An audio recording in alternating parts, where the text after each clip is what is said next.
Hi, everyone. Welcome. Welcome to Supporting Academic Success in Latino and Latinx Communities. As you all know, we are celebrating here at VCU and in the Richmond community, the Hispanic, Latino, Latinx and Heritage Month 2021. So welcome. I'm glad you all are here joining us this afternoon. I want to take the time to thank our partners, OMSA, here at VCU as well. And thank you so much for our panelists for joining us today. Thank you for taking this time out of your busy schedule. We appreciate it. I also want to say thank you to Tyler Conrad, who is the manager of events and communications. And he is managing the technology. So thank you so much, everybody. All right. And so welcome. I'm Vivian Medina-Messner, assistant professor at the Robinson School of Media and Culture. And I'm also a VCU home scholar with the School of Education. So it's great to be here with you all today. So our conversation today is about supporting academic success in the Latino and Latinx communities. And as we all know, as educators, as journalists, communicators, people in the community, we know there are a lot of challenges for the Latino, Latinx communities, for Hispanics, especially with COVID, but in general, there are many challenges. However, I thought that it is important also to highlight on our accomplishments, it's important to move away from this model of deficit model that we always hear about the deficit or the deficiencies in the Latinx and Latino communities. So here today, I would like to introduce you to the panelists. They will talk about their experiences. They're going to talk about some successful models that they have. Let me introduce you to our first panelist. All right, so after I introduce our panelists, the audience will have a chance to hear about their journeys, and feel free to ask questions in the Q&A. You just have to write your questions, and we'll be glad to answer that at the end of their presentation. All right, so my first panelist is Kairos Manzanares. Kairos joined WRIC ABC 8 in April 2019 as a digital content producer. She was born in Arlington, Virginia, and raised in Falls Church. Her family is from El Salvador. Kairos is a bilingual journalist who is passionate about covering the news that affects the local Hispanic and Latino community. That's why she started a new digital initiative to bring important news to Richmond growing Hispanic and Latino population, HOY and RVA. She is a proud alumna of Virginia Commonwealth University, and she studied in mass communications. She studied broadcast journalism. And of course, now we call it the Robinson School of Media and Culture. During her time at VCU, she also wrote for the Commonwealth Times. She entered at Richmond Magazine, NBC 12, CBL 6, and was a reporter and anchor for VCU Insight. Now, I also have another panelist, Dr. Dina Tamar Garcia. Dr. Dina Tamar Garcia is an assistant professor in the Department of Health, Behavior, and Policy at VCU School of Medicine, where she also leads the Capuyi Research Group. Across VCU, she serves as a faculty advisor for the Society for the Advancement of Chicanos, Hispanics, and Native Americans in Science, SACNAS, at VCU Student Group. In 2020, she received a Real Challenge at VCU grant from the VCU Office of the Provost to implement Striving and Thriving in STEM, a student-led media campaign spearheaded by SACNAS at VCU. And my third panelist is Lily Mindahangri, Newcomer Academy Specialist with Richmond Public Schools. She is also a VCU alumni from the VCU School of Education. And as the Newcomer Academy Specialist, Ms. Mindahangri is responsible for supporting the implementation, monitoring, and delivery of K-12 Newcomer Academy programs to support the success of the newly arrived K-12 English learners. The Newcomer Academy program supports the EL within shelter instruction, classrooms, coach taught content and language development courses. So she's going to tell us more about it. All right, so let's begin. Thank you so much for joining us. Thank you, Kais. Hi, everyone. I'm Kadris Manzanares. Like Dr. Medina-Messner mentioned, I am a VCU graduate. I graduated in December of 2018. I'm going to share my screen and pull up my presentation. All right. I definitely had fun with this. I haven't made a presentation in a long time, but I'm going to talk a little bit about how I became a reporter and how I found my way through the higher education system. So a little bit of who I am. I am the daughter of Miguel and Maria Manzanares. It's important for me to always acknowledge my parents because they really helped support me through college. I am a first generation college student. My sister is 2 years older than me and also went to VCU. So I kind of followed her here, even though I really had no intention of doing that. But she became, that support system that I needed when I got to VCU and kind of eased that transition because I still felt like I was really close to my family. So there's a couple of things about who I am. Latina, I'm a sister. I'm a digital producer and writer at 8 News. I also like to write on my free time, and I consider myself an amateur cook. I think it's important for everyone to have a diverse group of interest, just because that helps you, kind of dig into different things and connect with people at a different level. And everything about you can be exciting and interesting to others who might not know you. So just a couple of pictures of me. And this is kind of where I'll talk about, my school experience at VCU.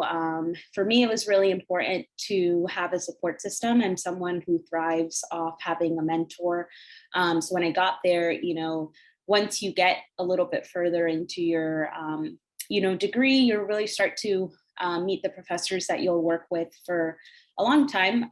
Professor Sean Collins, who you'll see in that middle picture, was someone who definitely helped me make connections to get internships, and also, was real with me about what to expect at my first job in terms of like salary, how to negotiate a contract, all of those things that I feel like, aren't really taught in school or in college, really talked about. Money can be one of those things that people, it's kind of like a touchy subject, but he was someone who was like straight up and honest with me about what I could expect, and also just how I could, negotiate what I thought I was worth. So that was super inspiring to me, and also helped me get to where I am.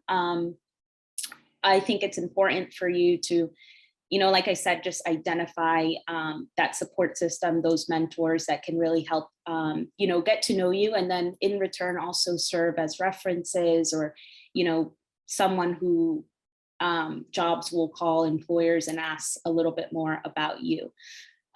So for me, I think the dream of being a reporter started really young. I used to sit in front of the TV and watch with my grandma and my mom, Univision, Primer Impacto. I'm pretty sure, those are shows that everybody watches. Aquí, Ahora, a big investigative show. So, I kind of fell in love with reporting and TV that way. I thought about it one day, like, I really love TV. I really love talking and communicating. How can I put my skills into one thing?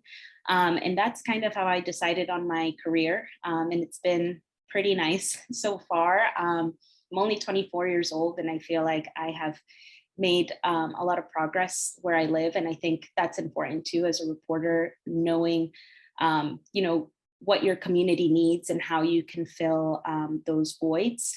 So that leads me to my last slide.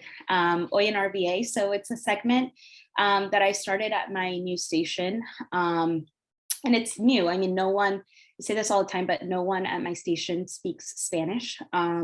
So what you can see as something normal, every day, if you speak another language, whether it be Spanish, Arabic, French, you might see that as like, oh, that's not really a skill. Like, it's just something that I've grown up with, but it is, because if you really think about it, there's no one else like you, and not everybody's going to have your skills and attributes. So I really use that to kind of separate myself, but also, it's a passion of mine. So it just kind of happened to align. When coronavirus happened last year, a lot of Latinos were left struggling, trying to find resources, information, things like that online, where to get a COVID vaccine, where to get a COVID test. That information wasn't available for them. And so I tried to make it easy by filtering it into a website and then doing like a video update. And I just kind of put everything that I had ever learned into creating this, writing, reporting, video. So that's kind of how it started. I'm pretty proud of it. And I always say that if I were ever to, leave the station or have another job, I would love if it was continued and in return even be better than what it is now.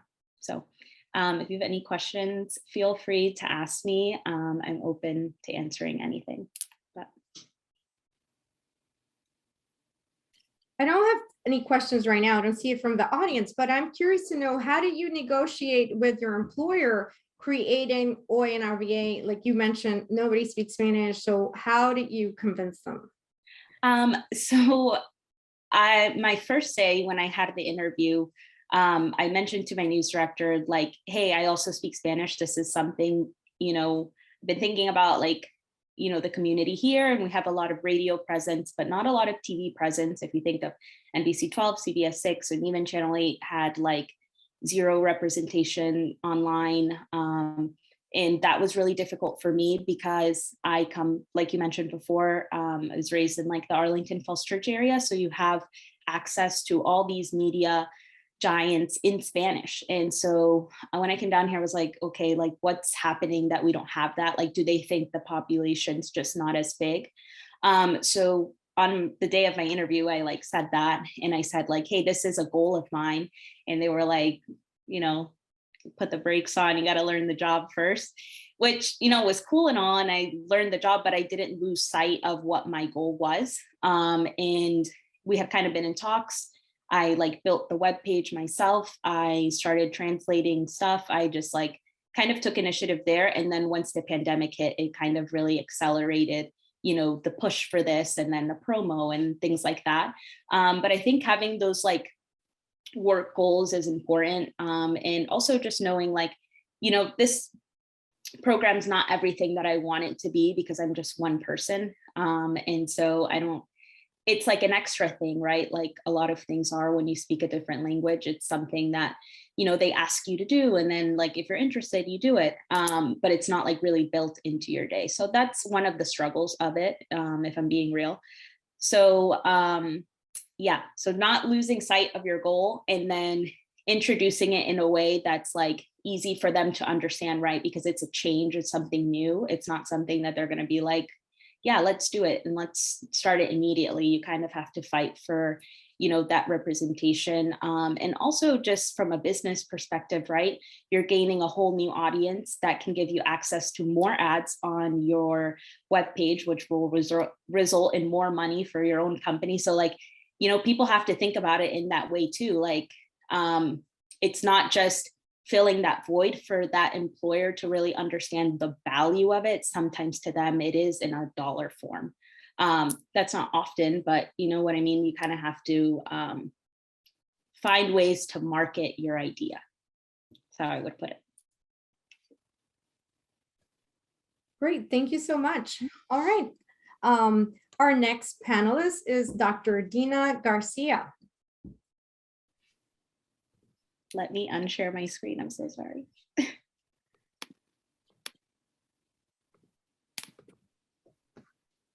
All right. 1 second as I get this screen shared. All right. I think it should be working now. So, hello, hola mi gente. I am Dina Garcia. And as Vivian said, I'm an assistant professor here at VCU. So I want to thank her for inviting me to be on this panel today that's focused on how we as a broader community can support the academic success of Latino and Latinx scholars here. I think this is a an important topic to discuss, particularly as we stand in the midst of a global pandemic. And as we know, the pandemic has significantly impacted K-12 education, as well as higher ed. I mean, for example, data from the National Student Clearinghouse shows that Latino Latinx enrollment in higher ed fell by about 5.4 percentage points last fall during the pandemic. And when you stratify the type of higher education by type of higher education institution, data shows that Latino Latinx enrollment at public four-year colleges fell nearly 2 percentage points, and enrollment at community colleges fell almost 11 percentage points overall. So we're currently living in a time when a global pandemic is further exacerbating already existing inequities in education and structural inequities that impact even accessing different outside of education resources to health, et cetera. And so this requires a call to action, and particularly as it pertains to how we as a broader community of family members, friends, mentors, professionals, faculty members, how we collectively mobilize resources to support the academic success of Latino and Latinx scholars. So today I want to share with you an example of how students and faculty at VCU mobilized during the pandemic to develop a media initiative titled Striving and Thriving in Science, Technology, Engineering, and Math at VCU. So this is a multimedia initiative that was launched in April of this year to celebrate and uplift the journeys of historically underrepresented students, faculty, and staff at VCU. And by sharing our stories in STEM, the goal is to change the prevalent hegemonic discourse of who belongs in STEM and who thrives in STEM.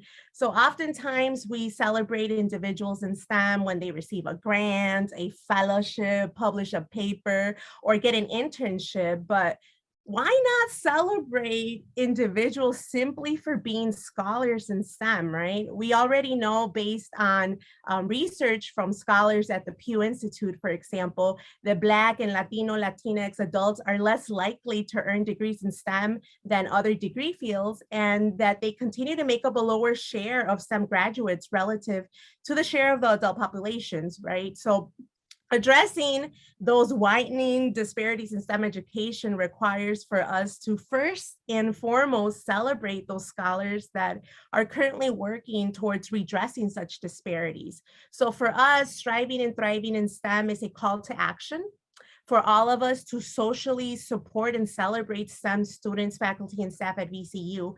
So with funding from the VCU Office of the Provost and in collaboration with the Society for the Advancement of Chicanos, Hispanics, and Native Americans in Science student group at VCU, 2 interns were hired this year to develop the campaign branding and content. And once the media branding was finalized, we needed to identify scholars to highlight in that campaign. And so that process usually took place as, taking nominations from individuals. And these nominations weren't just necessarily from faculty members, but anyone. If you had a friend that was in STEM, you wanted to nominate them, you sent an email to our campaign website. And once we had the names of those that were to be nominated, we then send them an invitation, and if they accepted, they participated in a media session where they were photographed and interviewed by the 2 interns. And then once that took place, then their story was published on the website. And so here I want to give an example of how a story looks. So here we see, for example, Stacy Ruiz, which she was a senior at VCU that graduated this past May. She's currently at Harvard doing her master's in global health. But as you could see, Stacy was photographed by the interns, and then her interview, which is published on the website, has a variety of different responses to 4 different questions. And then after that interview was published, Stacy also partook in an Instagram live session where she had the opportunity to engage with community members in a live session dialogue regarding diversity, equity, and inclusion in STEM. And so, as you could see, the campaign isn't just, publishing the stuff on the website, but really is how can we garner that support, that participation of not just people within VCU, but in the broader community, sort of like Katie's was showing us with the ONRVA initiative, right? How can we mobilize individuals locally to really support each other and uplift our stories and our voices? And so these stories were integral in not just supporting scholars like Stacy, but also in reinforcing that positive STEM identity within them, right? That they can do this, and then they will do this, and that they will continue to thrive, sort of like Stacy, as I just mentioned, she's now doing her master's degree. And so what does this mean now for us, right? I think now the Striving and Thriving campaign is an example of how we could mobilize individuals at VCU, the importance of including students in spearheading this process. So the SACNAS at VCU group being that important catalyst in not just identifying the interns, hiring the interns, but really also promoting that campaign within the student body, which is also goes to show the importance of supporting us as faculty, us as mentors, supporting students in leading these efforts, because I think that's an important aspect of also developing their leadership. And as they move on in their career trajectory, sort of like Katie's demonstrated, then they go on to a job and they create their own initiatives, right? But that leadership has to be fostered specifically when they are already in undergrad. So I think Striving and Thriving in STEM it's an example of how even within a pandemic, people were able to get together, mobilize towards a common goal.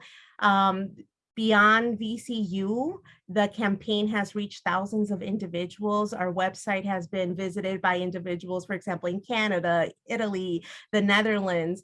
And that's an important I think metric to share with everyone to really show that stories and the use of media could transcend, right, even boundaries geographically from nations, right? Because this idea and this concept of being a scholar in STEM is a universal concept, right, that many people could relate to, not just here in the US. And so it's very important for us to continue the campaign. So the call to action today is, how can you join these efforts, right? If you have anyone that you want to nominate to be featured, nominate them. You could go on the website, www.sacnas@vcu.com, enter their name, email, and then we'll get the message. You could also send an email to thriving@vcu@gmail.com and nominate individuals in that manner. If you want to share the stories, you could share our website with others. You could also visit our Instagram page at thriving@vcu, and you'll see some of the different individuals that are being featured. And so pretty much that's the call to action, is for us to continue to mobilize, to uplift our stories, and to collectively just support each other. And I think that we have demonstrated that this is possible even within a pandemic. And so again, we hope that you could join efforts and share the website with others. So that's pretty much what I wanted to share with you all. Thank you so much, Dr. Garcia. I don't see any questions right now with the public, but can you talk about a little bit more about the opportunities? If you're not a STEM student, of course, at the Rounds School of Media and Culture, we focus on media, but I think one of your interns was in the communications, right? Yes. So can you talk a little about the opportunities if you're not in STEM? Yes, so many people think, oh, I'm not in STEM, I'm not going to be part of Striving and Thriving. No, no, no, no, no. This is a collaboration effort. We need everybody as that we can. And so, as Vivian was mentioning, two of the interns that we hired, one was in the School of the Arts, she in graphic design, and the other, so her name was Nicole.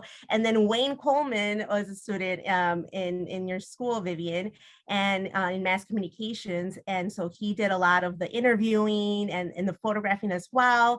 And so that's a prime example of how even if you're not a traditional STEM major, that maybe you could serve as an intern, right? And maybe you have free time to photograph, maybe you have some free time to do some interviewings.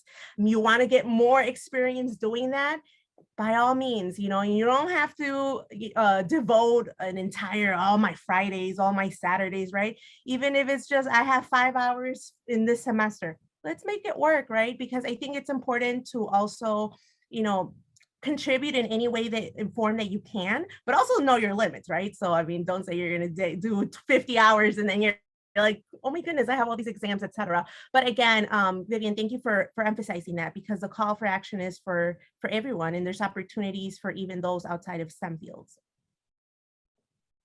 Thank you. All right. And our third panelist is Lily Minjahagri. She's the newcomer academy specialist with RPS. And go ahead, Lily, share. Thank you. For us. Thank you.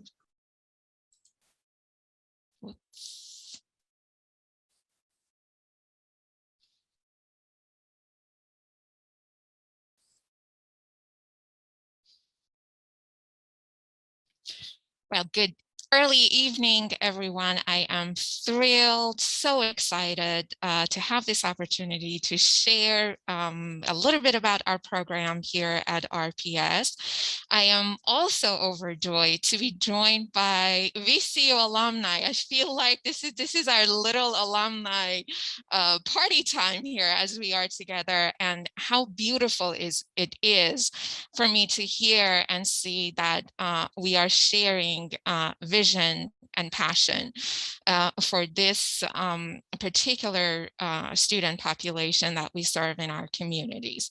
So thank you. And I would also be remiss if I did not acknowledge the amazing superintendent of Richmond Public Schools. The fact that I have this opportunity to be with you all here for RPS, to have this academy, is because of the amazing Jason Cameras.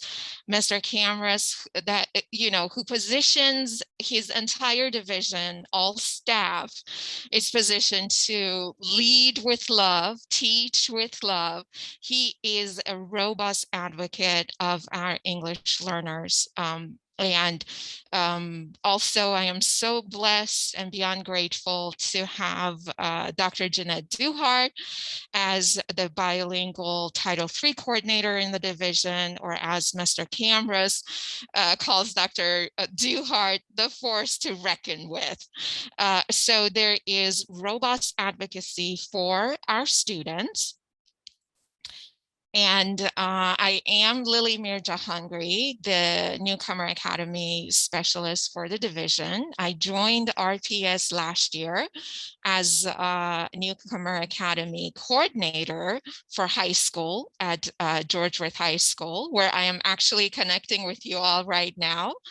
And the academy came to life based on the needs assessment, as you see, that the LEAP department ran in 2019-2020. We were seeing 33% growth in the English learner population. So they designed, put all of the program pieces together for the academy, 6 through 12, opt-in, to kick off on September 8th, 2020, the most challenging school year, not locally, but globally. But this group did not wait, did not pause. The pandemic was not, you know, a stopping point for us.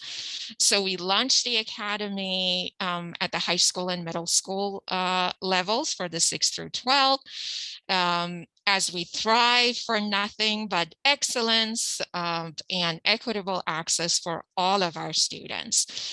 And so in 2020, 2021, we serviced 167 newcomers at our high school and 100 students at River City Middle School. So River City and George Wythe, they were the two schools that they were central physical points for getting all of our newcomers in.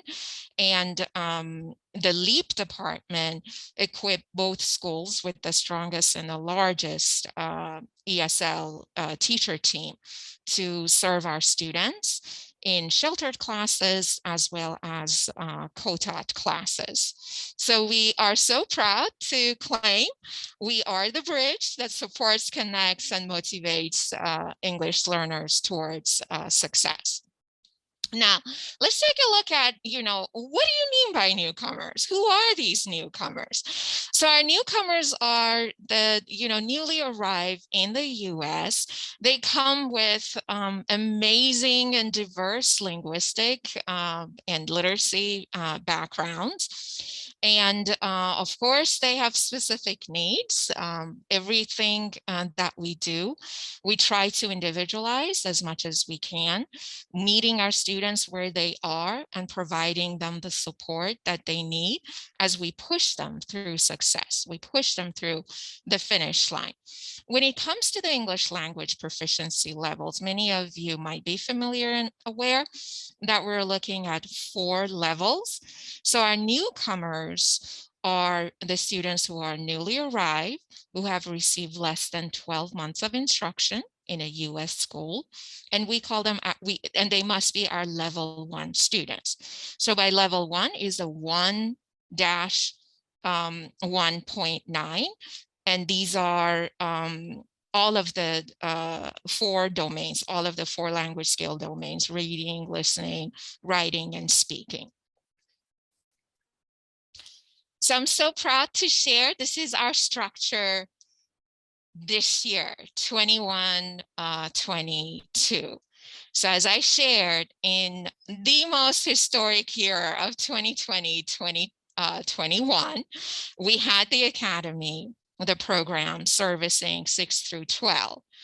I'm so proud of all of my colleagues. They've done such a wonderful job that our student success data and teacher success data helped us expand the program so that this year we are servicing all pre-K through 12. So this year it's me as the Newcomer Academy Specialist for the division. And I have 3 amazing colleagues in my team for elementary, middle, and high school. So we have for middle school and high school, River City and George Wythe continue to stay as the central points for our students. However, if we have newcomers who are not zoned to those schools and the parents, they want the students to attend the schools in their zones, we go and we service our students in those schools. For elementary, all of our students, they will be in instructional groups. Each LEAP team has a lead, and those leads will work with the principals, designated assistant principals working with the LEAP teams, and they put our newcomers in instructional groups. So they are identified and we service our students in the buildings that they are. So we're so excited, so proud that, we have robust advocacy and support from Mr. Cameras and his entire team.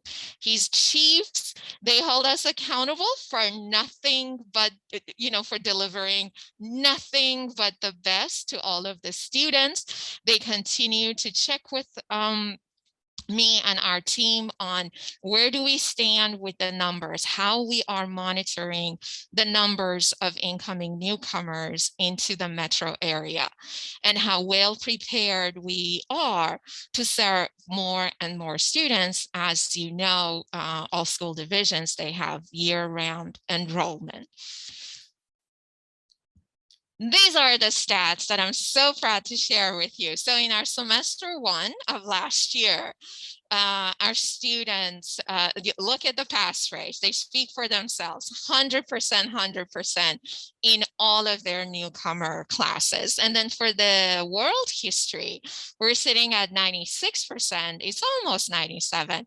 And it was because two of our students, they dropped out of the program because they moved, the families moved to other states. And these were things that you understand that it's out of our control. And it was, as you all know, pandemic related. A lot of our families lost their jobs in our area and they had to go elsewhere for employment. And here are some pictures to add more spice and back up those numbers. This is actually this year. So within weeks of starting our school year, this is River City. The group that you're seeing here, these are our newcomer students actually giving a tour to what the newcomer teacher says, the strangers. So the strangers in the building. So they led the building tour and helped other groups to navigate River City. Next, here is Grace. We welcomed her in our Newcomer Academy last October. And look at her right now. This is Grace passing her Algebra 1. This is a student who is coming to school, and I was all in tears. I was bawling as I went to her house and picked her up and brought her to Huguenot School for SOL testing, and how relaxed she was. And this is in the morning, the beginning of the test. And then in the afternoon, we got her score and she passed her algebra. This is a strong testament that I know all of my amazing colleague panelists, they agree with me. Once we connect our students with resources, they not only thrive, but they continue to outperform their counterparts. So this is where we are always in need of more resources for our students. It's not always about the content. It's not always about their academic needs. It's a plethora of a lot of things that we have to provide our students to make school the safest environment for them, and help them power through and make it to a successful finish line. This is Leonardo. This is our Leonardo. Last year, Leonardo was our newcomer, and look at him shining in his honor calculus class, and his teacher, who is also our math department chair, he texted me a few weeks ago and said, look at your Leonardo. He took over and now he's teaching. So again, I wanted to add these pictures to glorify the stats that I just shared with you. We are so proud of the teachers in our program. They are our brave frontline soldiers, day in, day out. They're unstoppable, round the clock. They're there for our students. And with all of their hard work, our students are making success story after success story. So we are excited. The team, the LEAP team, they are all on their toes, energized to do more for our students and add more components to our newcomer program as we are in 21-22 now. Thank you so much.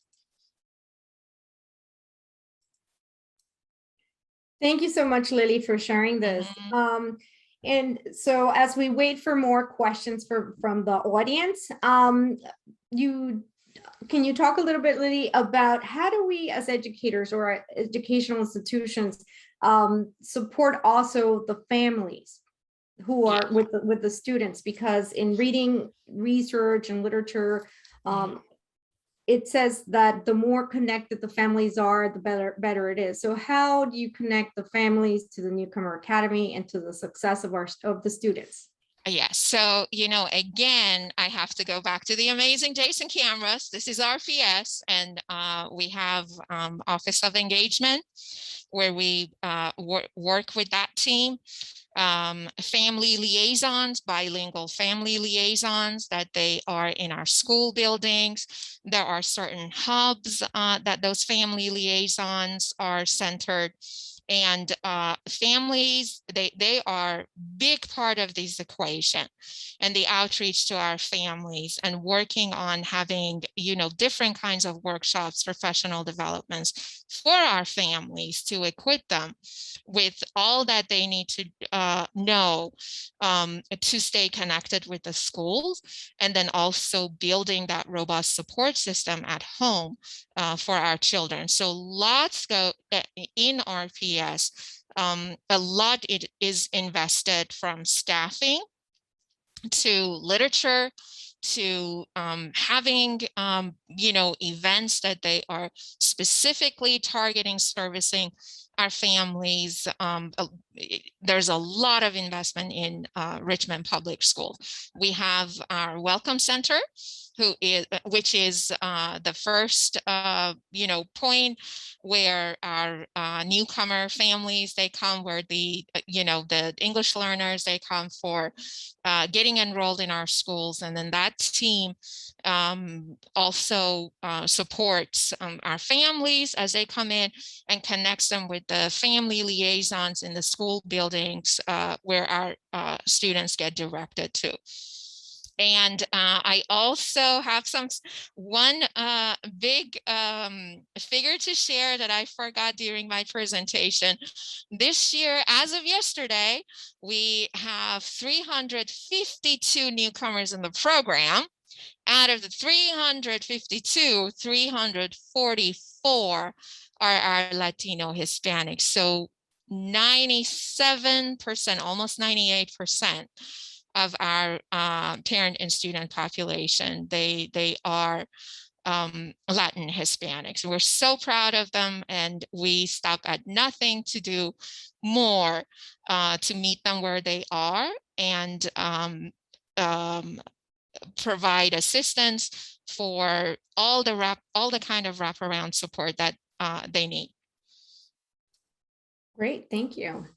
Well, on that note, since the Latino, Latinx, and Hispanic population is growing in Richmond, Kairis, do you want to talk a little bit about, through your reporting, what are some things, some needs, some interests from the emerging Latino community from your reporting experience?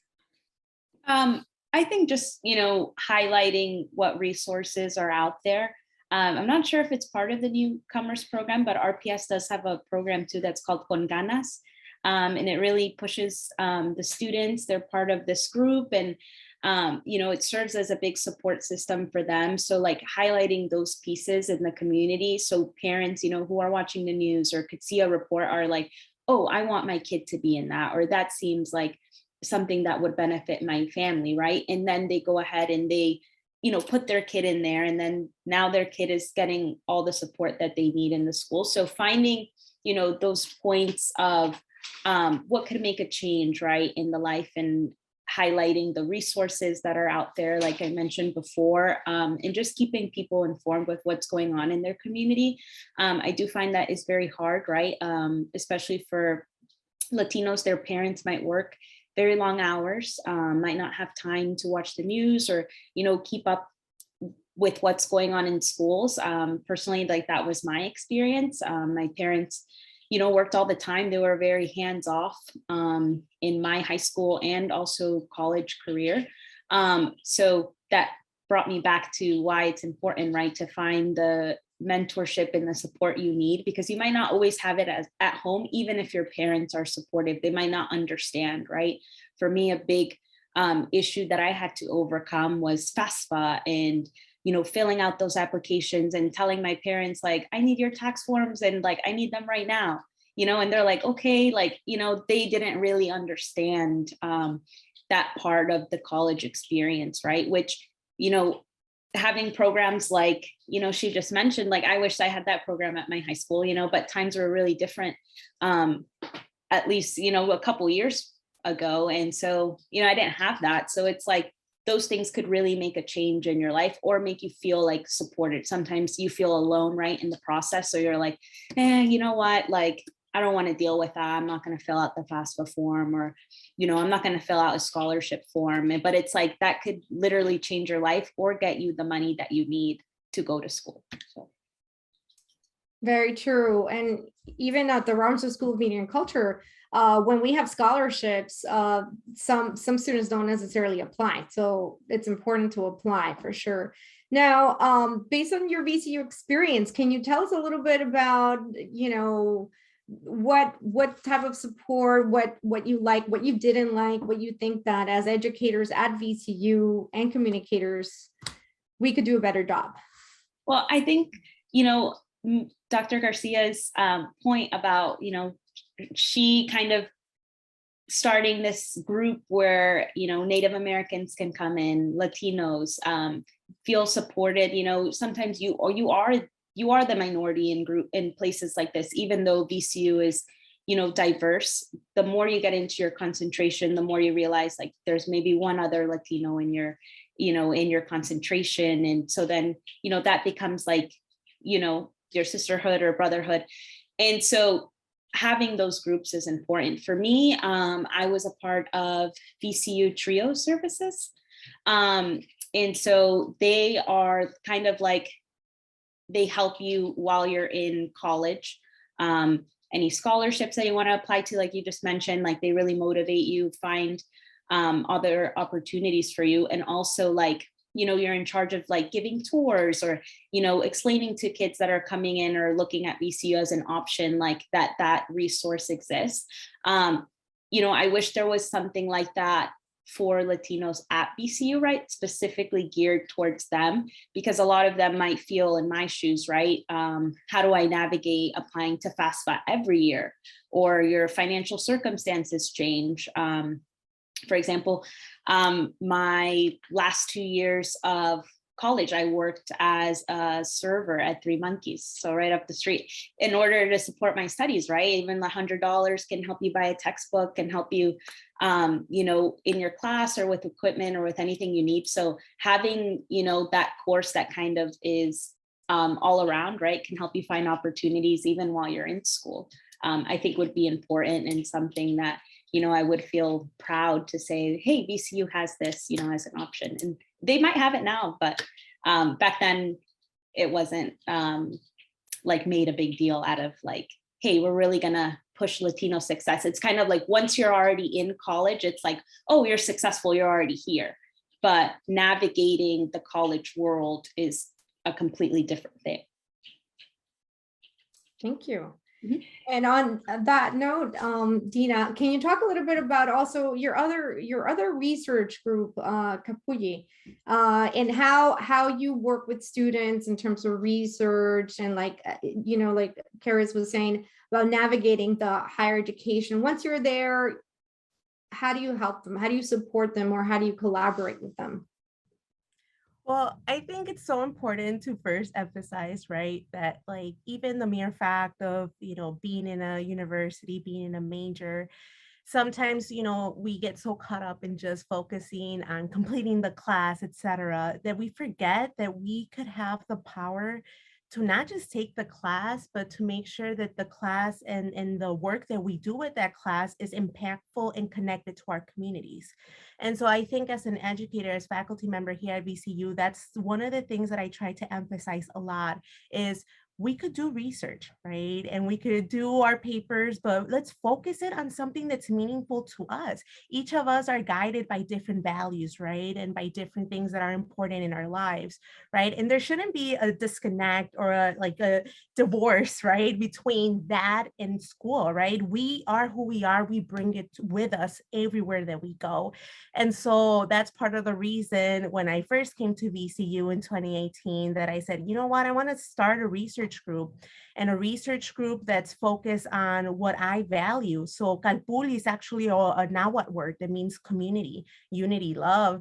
And so for me, it's like, of course, it's a community research group, right? And we focus on conducting research that's relevant to meeting the needs of diverse communities here in Richmond. We have a project focusing on the oral health of refugee populations here in the area.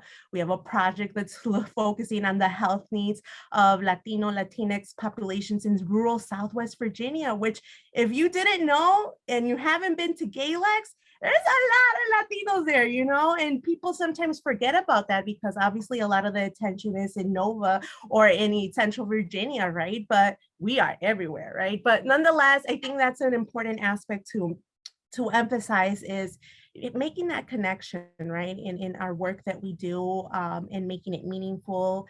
Sort of like Kiris showed, you know, she did an initiative that was impactful to her community, right? The work that RPS is doing, developing programming that's specifically relevant to the needs of communities, right? And so I think that's an important aspect of demonstrating the power of not just getting in institutions or even graduating, but using then our resources and our knowledge to really make an impact in that way.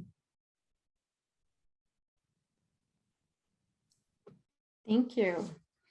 Well, we still have a few minutes. I do want to mention that Miriam Kadiba, Dr. Kadiba mentioned that Kiri's, she said, learn the job first is so interesting, as though your goal to increase representation is opposite from the job. Thank you for sharing your experience. So happy you did it.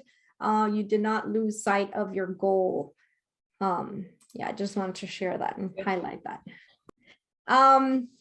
Well, we still have a few minutes, and as we wait for questions from the audience, now, of course, we are celebrating Latinx, Latino, Hispanic Heritage Month, and soon it will be also the Indigenous Peoples Heritage Month.